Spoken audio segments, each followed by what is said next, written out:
Hello મિત્રો, ફરીથી તમારું બધાનું સ્વાગત છે અમારા નવા બ્લોગમાં. આજે આપણો નવો બ્લોગ સ્ટાર્ટ કરી છે, જે કાલે 2 દિવસથી ઉતાર્યો હતો. આજે ફરી એકવાર ચાલુ કર્યો. આજે આપણે આવી ગયા છે મોરબી 2માં જે નવો બ્લોગ ઉતારવા માટે. આજે મિત્રોને કીધું હતું ફોન કરીને કે હાલ આવતો હોય, તો એને કંઈક જરૂરી કામથી ગયો તો બારે, તો જવા દઉં એને. મેં કીધું કાંઈ વાંધો નહીં, તું ફ્રી થા સારી રીતે આવી જજે મારી પાસે. પછી કે કાંઈ વાંધો નહીં, કલાક જેવું થઈ જશે. તો કાંઈ વાંધો નહીં, કલાક પછી આવજે તમ તારે. એ જ કલાક પછી આવશે તો કલાક પછી એના ભેગો નવો વ્લોગ બનાવશું આપણે. ત્યાં લગી એની રાહ જોઈ, ત્યાં લગી આપણે થોડોક ઇન્ટ્રોડક્શન લઈ દઈશ.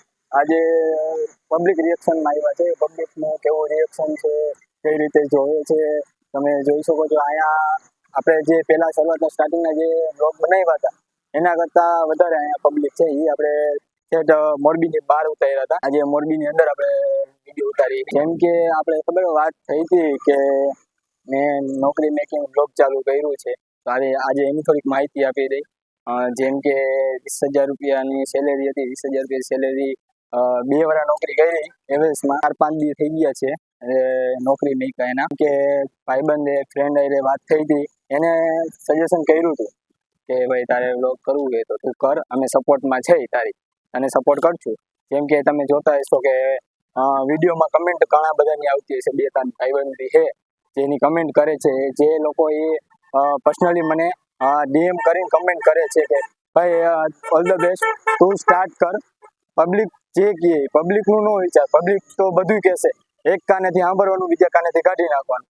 પબ્લિક તો બધું કહેશે, આપણે ખાલી આપણે જે ડ્રીમ છે ડ્રીમ ઉપર ફોકસ રાખો. પબ્લિક બોલતા રહેશે કે ભાઈ શું કરે છે, શું ગાંડાઈ કરે છે, કે કઈ રીતે શું બ્લોગ બનાવે, શું કરતો હોય, આવા ન કરે, આમ તેમ. પબ્લિક બધું કહેશે, પબ્લિકનું મનમાં નથી લેવાનું થતું. એક કાનેથી લેવાનું, બીજા કાનેથી કાઢી નાખવાનું. ઘરે ઘણા બધા એવું કહેતા હશે કે જે રીતે કે ભાઈ એ મેકી દે, એ આમ કરે તેમ કરે, એવું ન કર. ને આપણે નહીં, આપણે આપણા જે ડ્રીમ છે એમાં ફોકસ કરી આપણે એની વાંહે ચાલ્યા રાખી. જેમ કે પાછા જોઈ લો કે પબ્લિક રિએક્શન આવે. જોઈ લ્યો મારી મોરબી મલ્ટીપ્લેક્સ સિનેમા બને છે, જે બહુ મોટી છે. મોરબી 2માં પહેલી બને છે જે આવી મોટી સિનેમા બને છે. મોરબી 1માં અહીંયા તો છે જે સ્કાય મલ્ટીપ્લેક્સ સિનેમા, અહીંયા નવું બને છે કે જે મોલ ટાઈપ છે, જે નીચે મોલ થશે અને ઉપર આખી સિનેમા પણ બને છે. તમે જોઈ લ્યો કેવડી મોટી છે.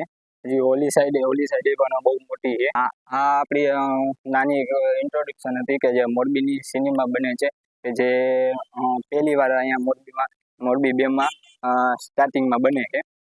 જે મોરબી 1માં હતી, જે અહીંથી પબ્લિક અહીંયા આવે તો એને દૂર પડી જતું હતું કે ભાઈ અહીંથી અહીંયા આવે, ટ્રાફિક હોય, એ ટ્રાફિકમાં કઈ રીતે છે, એ એના માટે અહીંયા આ સાઈડ બને છે. અત્યારે 2 દિવસથી આનો પવન બહુ વધારે છે, તો વ્લોગ બનાવવામાં પણ બહુ કેવરાવે છે કે જે માઇક છે તો માઇકમાં અવાજ ક્લિયર નથી આવતો. જે અવાજ જોતો હોય એ અવાજ ક્લિયર નથી આવતો. એના હિસાબે આજે આપણે આલીપોર આવ્યા. જેમ કે અહીંયા આપણે ડેમ બાજુ ગયા, અહીંયા એક વાતાવરણ એવું હતું કે જેને કારણે અહીંયા આખું ખુલ્લું વાતાવરણ હતું, તે પવન રહ્યો ને બધું આવતો હતો. અને આના પહેલા જે વ્લોગમાં આપણે એમાં અવાજમાં થોડોક મિસમેચ થતો હતો, ક્લિયર અવાજ નહોતો રહેતો. તો આજે અહીંયા વાતાવરણ થોડું ખારું છે, તો જેનાથી અવાજ ક્લિયર. એના રિએક્શન બહુ મસ્ત આવે છે. રોડ ઉપર જ્યારે તમે વ્લોગ બનાવતા હોય અને ત્યારે પબ્લિક જો તમને પાછળ ફરી જોતું હોય અને એ જે રિએક્શન મળે એ કંઈક અલગ જ હોય છે. કે પહેલા સ્ટાર્ટિંગમાં કોઈ ઓળખતું ન હોય એટલે બધાને ઓળખે નહીં. એટલે પહેલાં શું કે નવા બ્લોગર હોય તો એને બહુ કેવડાવે કે ભાઈ બધા કે કરતા હોય કે શું કરેશ ને કઈ રીતે ને આમ ને તેમ, શું ગાંડાઈ કરેશ ને. એટલે હાવ ગાંડાઈ જ કરવાની. પબ્લિક બધું કહે છે. માણસો આપણી સારી ખોટી બધી વાત કરશે, પણ મોસ્ટ ઓફ ખરાબ વાત વધારે કરશે. સારી વાત કોઈ નથી કરતું કે ભાઈ આ વ્લોગ બનાવે તો આપણે એને સપોર્ટ કરવાવાળા આપણા ભાઈબંધ દોસ્તાર કે એ નથી હોતા. સપોર્ટ કરવાવાળા જે આપણે ઓળખતા નથી એ આપણે સપોર્ટ કરવા આવે છે. જેમ કે કોઈ દોસ્તાર છે, ભાઈબંધ છે, એ લોકો જાજો સપોર્ટ ન કરે. જ્યારે તમે ફેમસ થઈ જાવ ને ત્યારે એ સપોર્ટ કરે. અને જે ઓળખતા જ નથી, જેને આપણે કોઈ દી જોયા નથી, જેને કોઈ દી મહિલા નથી, એ લોકો આપને સપોર્ટ કરવા પહેલા આવશે કે ભાઈ આનો વ્લોગ બનાવે છે અને વ્લોગ બહુ સારો આવે છે, મજા આવે છે, તો કંઈક નવું નવું જાણવા મળે છે. તો એ રીતે બહારના જે છે એ બધા સપોર્ટ બહુ વધારે કરે. જેમ કે આપણા ફ્રેન્ડ સર્કલ ને એ બધા એ સર્કલ વાળા રહ્યું ને, હજી તાત્કાલિક જ બનાવ્યું, હજી 2-3 દિવસથી ચેનલ બનાવી, તો એ તાત્કાલિક સપોર્ટ નહીં કરે. થોડોક ગ્રોથ થાય છે, એને લાગશે કે ના ફેમસ થાય છે, કે પછી એના વ્લોગમાં વ્યૂ સારા આવે છે, તો ત્યારે એ સપોર્ટ કરશે. મારી પાસે જોઈ લ્યો, ડી-માર્ટ છે અહીંયા પાછળ, જો તમને અહીંયાથી નહીં દેખાય, પાછળથી જો ડી-માર્ટ છે, અહીંયા પણ પબ્લિક બહુ વધારે હોય છે. એટલે દોસ્તાર લોકો સપોર્ટ ન કરે, એ લોકો ખાલી જોશે અને જોતા જોતા મસ્તી કરશે, મજાક ઉડાવશે કે ભાઈ શું કરે ગાંડા જેવો, પબ્લિકમાં જઈને વિડીયો બનાવે, બધા એના દાંત કાઢે. અરે બધા દાંત કાઢવા દો ને, દાંત ક્યાં આપણા છે? આપણે જેને કોઈ દી જોયા નથી, કોઈ દી ઓળખા નથી, પબ્લિકમાં એ આપણે મળે છે, તો એના અમે વિડીયો બનાવવામાં શરમ છે. એ પણ એની રીતે બનાવે છે, એની રીતે ઉતારે, એટલે એ લોકો આપણે નહીં ઉતારવા દઈએ. કેમ કે એ લોકો આપણે સામું જોશે, પછી એ લોકો એમ કહેશે કે ભાઈ આ શું ગાંડા વેરા કરે, અને બ્લોગ બનાવતા નથી આવડતું, અને આમ ને તેમ ઘણું બધું કહેશે. પણ એનું મનમાં નહીં લેવાનું, ઉપરથી જવા દેવાનું, કે એક કાનેથી સાંભળવાનું, બીજા કાને કાઢી નાખવાનું. કેમ કે પબ્લિક છે, પબ્લિક બધું બોલશે, એને મજા આવશે કે ભાઈ અમુક એવા હશે કે જે બાજુમાં આવીને કહેશે ના તું સારું કામ કરીશ, કર્યા રાખ. અમુક સપોર્ટ કરશે, અને અમુક એવા હશે કે જે સપોર્ટ નહીં કરે પણ બગાડશે ખરા આપણું, કે ભાઈ તું રહેવા દે, તારું કામ નથી, તારું આ કામ નથી, તું આ વ્લોગ તું ન બનાવ્યો, તારું આ વ્લોગ બનાવવાનું કામ નથી, તું રહેવા દે.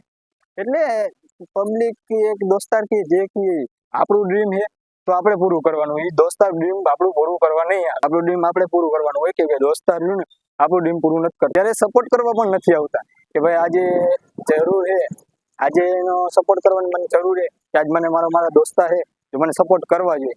જે અમુક છે જે મિત્ર એ સપોર્ટ કરશે, જે ભાઈબંધ જે સાથે હોય એ લોકો સપોર્ટ કરશે, અને જે ખાલી એમ જ ખાલી દેખાવા કરતા ભાઈબંધ સાથે હોય તો એ સપોર્ટ નહીં કરે, મજાક જ ઉડાડશે કે ભાઈ આ રહેવા દે, તારું કામ નથી, તું આવું કઈ ન કર, તારું આમાં કઈ કરિયર બરિયર નથી. પણ મારું ડ્રીમ છે તો મારે જોવાનું છે, મારે એને નથી પૂછવા જવાનું કે ભાઈ મારું ડ્રીમ છે હું પૂરું કરું છું, તું સાથ દઈશ કે નહીં દે. એ સાથ દે ન દે એનો પ્રશ્ન છે, એ ન દે તો કાંઈ નહીં. મારા ઓલ ઓવર ગુજરાત, આખું ઇન્ડિયા, આખું વર્લ્ડ, આમાં ઘણા બધા દોસ્તાર થાય છે કે જે એના કરતાં પણ સારા હશે, જે અત્યારે સાથ નથી દેતા, ખાલી દેખાવા કરવા પૂરતી જ ભાઈબંધ દોસ્તારી રાખે, કે ભાઈ કે કામ હોય તો ફોન કરશે, ભાઈ તારું બાઇક જોઈ, બાઇક દે ને, અહીંયા જવું હાલ ને મારે ભેગું. તો એવા ભાઈબંધ હશે કે ભાઈ પૈસા બાબતે ભાઈ પૈસા જોઈએ જરાક નાખતો એકાઉન્ટમાં, તો પૈસા માંગશે, બાઇક માંગશે, વસ્તુ કંઈક જોતી હશે તો એ ઘરે આવીને લઈ જશે. તો એ રીતના ભાઈબંધ હશે. પણ જ્યારે આપણે એની જરૂર પડશે ને ત્યારે ફરી જશે કે ભાઈ રહેવા દે ને, મારે કામ હું નથી આવતો. તમે ચેનલ બનાવો ત્યારે મોસ્ટ ઓફ તમારા ભાઈબંધ તમને સબસ્ક્રાઇબ કરતા હોય છે, કે ભાઈ હાલો આજે મારા ભાઈબંધ યુટ્યુબમાં ચેનલ બનાવી તો હું એને સબસ્ક્રાઇબ કરું. પણ આપણા ભાઈબંધ એવા છે કે જે સબસ્ક્રાઇબ નથી કરતા, જે ખાલી પહેલા સ્ટાર્ટિંગમાં જોશે કે શું કરે છે, કઈ રીતે આગળ વધે છે, કઈ રીતે વિડીયો અપલોડ કરે છે, કે કેટલાક લગી સ્ટડી કરે છે. જેમ કે એને એમ કે ભાઈ મહિનો એક કે 10 દિવસ 15 દિવસ વિડીયો બનાવશે, અને નહીં મજા આવે તો મેકી દેશે કે ભાઈ આમાં કઈ વળતું નથી, કે આમાં કઈ પબ્લિક રિએક્શન નથી આવતા, તો એ ને મૂકી દેશે કે ભાઈ રહેવા દે. 15 દી વિડીયો બનાવશે, મેકી દેશે. બધાની અત્યારે બ્લોગ ચાલુ કર્યો તો અત્યારે બધા ફ્રેન્ડ સર્કલ જ્યારે રાતે બારે બેસવા જાય ત્યારે આ રીતની વાત થતી કે એને 2-3 દિવસથી એમ તો બ્લોગ બનાવવાનું ચાલુ કર્યું, 2-3 દિવસથી બ્લોગ બનાવે, તો 2-3 દિવસ બ્લોગ બનાવશે, હવે થોડા દી બનાવશે 5-7 દી, પછી એક દી ગેપ પડશે અને પછી કહેશે હાલ ને કાલ બનાવીશ, એમ કઈ મેકી દેશે. એટલે અત્યારે બધાનું કારણ આ કે બધા એમ કહે કે આનું કામ નથી, પણ ના, મારે કરીને બતાવવું એને કે ના આ મારું કામ છે અને આ મારું કારણ છે, કે મારું ડ્રીમ છે ને તો હું ડ્રીમમાં દોડું છું, અને મારું ડ્રીમ હું પૂરું કરીને રહીશ.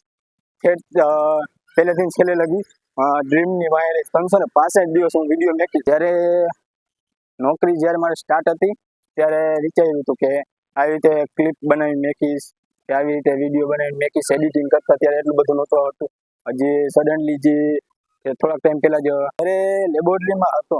આઈ થિંક તમને કહેવાનું ભૂલી ગયો કે હું પહેલી મારી નોકરી હોસ્પિટલમાં હતી, જે લેબોરેટરીમાં હતી. પહેલા મેડિકલમાં હતી, પછી મેડિકલમાંથી એનેસ્થેસિયા જે ઓપરેશન કરે, જે બેભાન રાખે ને, જે ટોપી ઉગાડી, એમાં હતી. પછી એના પછી લેબોરેટરીમાં આવી. તો એવી રીતે નોકરી ફેરવતો છેલ્લે હેવેલ્સમાં આવ્યો. 6 વાગ્યાથી મેડિકલમાં નોકરી ચાલુ કરી હતી. 6 ના 8 થયા, 8 ના 10 થયા, 10 ના 12 થયા.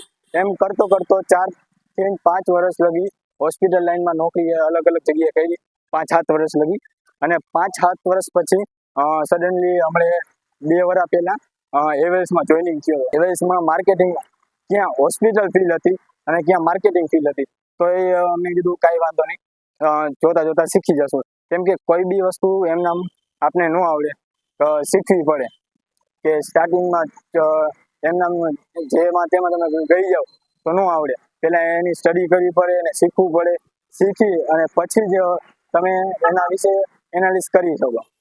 તો એની થોડી ઘણી સ્ટડી કરી, થોડું ઘણું એનું વિચાર્યું, થોડું ઘણું એનું સમજો કે જે કઈ રીતે માર્કેટિંગ હોય, કઈ રીતે બધી વસ્તુ વેચવાની, કે કઈ રીતે શું માર્કેટિંગમાં મારા ડિપાર્ટમેન્ટમાં શું આવતું હતું. તો એ બધી વસ્તુ હેવેલ્સમાં નોકરીમાં ગયો ત્યારે ખબર પડી કે ના, માર્કેટિંગમાં આ રીતનું આવે, કે આ રીતનું માર્કેટિંગ હોય. તમે જોઈ લો મારી પાછળ તો વ્યૂ આવે છે, બધા પબ્લિક છે. તે માર્કેટિંગમાં એ રીતે અંદર થોડીક વાર માર્કેટિંગમાં કઈ રીતે કામ કરવું, કે કઈ રીતે તમે માર્કેટિંગમાં તમે પ્રોડક્ટ વેચી શકો. પહેલા 3 મહિના તમે ટ્રેનિંગ દે, 3 મહિના ટ્રેનિંગ દે ને, ટ્રેનિંગ પછી તમારી નોકરી ચાલુ થાય. તો મારે 3 મહિના ટ્રેનિંગ હતી, પછી નોકરી ચાલુ થઈ. પણ ધીમે ધીમે સ્ટાર્ટિંગ ત્યાં 20,000 સેલેરી હતી. 2 વર્ષ નોકરી કરી, પછી એ સેલેરી મેકી ત્યારે વિચાર લીધું કે ના, હવે નોકરી કરવી નથી મારે, કે હવે મારે યુટ્યુબર બનવું, મારું ડ્રીમ છે. તો હું બધી વાર સેક્રિફાઈસ કરી દઉં મારું ડ્રીમને, કે મારું ડ્રીમને હું એમ રાખી દઉં કે ભાઈ કાંઈ વાંધો નહીં, કાલથી ચાલુ કરીશ, કાલથી ચાલુ. એમ નથી થતું. નોકરી જ્યારે કરતા હોય તમે વિચારતા હોય કે કાલથી ચાલુ કરીશ, તો નથી થતું. તમે જોઈ લો, પાછળ કામ ચાલુ છે અને આગળ ઘણું બધું પબ્લિક છે. ઘણી વાર એવું થાય કે ભાઈ નોકરી કરતા કરતા તમે બીજું કંઈક કામ કરતા હોય તો એ 2માંથી 1માં ધ્યાન દઈએ, 2માં ધ્યાન નથી રહેતું. તો એના મારે યુટ્યુબમાં ધ્યાન રાખવા માટે મારે યુટ્યુબ શીખવું હતું. મારું ડ્રીમ હતું કે મારે યુટ્યુબર બનવું છે, મને ફેમસ થવું છે. તો નોકરી મેકી દીધી, 20,000 સેલેરી આવતી હતી, કાંઈ વાંધો નહીં, મેકી અને યુટ્યુબર ચાલુ કરી દીધું. યુટ્યુબ 3 દી થયા, 3-4 દી. શનિ રવિવારથી ચાલુ કર્યો હતો, આજ 3જો દિવસ છે. 3 દિવસથી આનો યુટ્યુબ ચાલુ કર્યું. એમ 3 દિવસ ત્યાં યુટ્યુબમાં હું મારી ચેનલ બનાવી અને ડેલીનો એક વ્લોગ અપલોડ કરું છું. અને આ વ્લોગ હજુ કાંઈ મને યુટ્યુબમાં હજુ કાંઈ આવડતું નથી, પણ જેમ જેમ યુટ્યુબમાં દિવસો જશે એમ હું કંઈક નવું શીખતો જઈશ, નવું કરતો જઈશ, કે નવું કંઈક એક્ટિવિટી કરીશ, કે નવા જે બધા રીતે બધા કંઈક નવા ફોન્ટ લઈને આવે, કે નવી એક્ટિવિટી હોય. તો એ બધી જેમ જેમ દિવસો જશે એમ આવડતું જશે, કે એમ એ કરતો જઈશ. તો એ રીતે આપણે આગળ વધવું હોય ને તો એ ડ્રીમને પકડીને રાખવું પડે, કે ભાઈ મારું ડ્રીમ છે, મારે આ કરવું જ છે. માણસો, દોસ્તાર, પબ્લિક જે કહે એનું એક હું કાન બંધ કરી દો, આંખું બંધ કરી દો, અને ખાલી બોલવામાં. અને અમે તમારો કેમેરો એ તમારો ભાઈબંધ જ છે, કે ભાઈબંધ એટલે તમે સડનલી તમારો બેસ્ટ ફ્રેન્ડ હોય તો બેસ્ટ ફ્રેન્ડ એટલે તમે કઈ રીતે વાત કરો છો એ રીતે તમે તમારા કેમેરામાં એ રીતે વાત કરો કે મારો બેસ્ટ ફ્રેન્ડ અમે છે, અને આપણે બેસ્ટ ફ્રેન્ડ હાલતા જાતા હોય અને એની રીતે વાત કરતા હોય એવી રીતે વાત કરી. તો થેન્ક યુ, આજ માટે આટલો જ. પણ કાલ ફરી આપણે બીજા વ્લોગમાં કંઈક નવી વાત કરશું. સારો લાગ્યો હોય તો સબસ્ક્રાઈબ અને શેર જરૂર કરજો તમે. Thank you so much.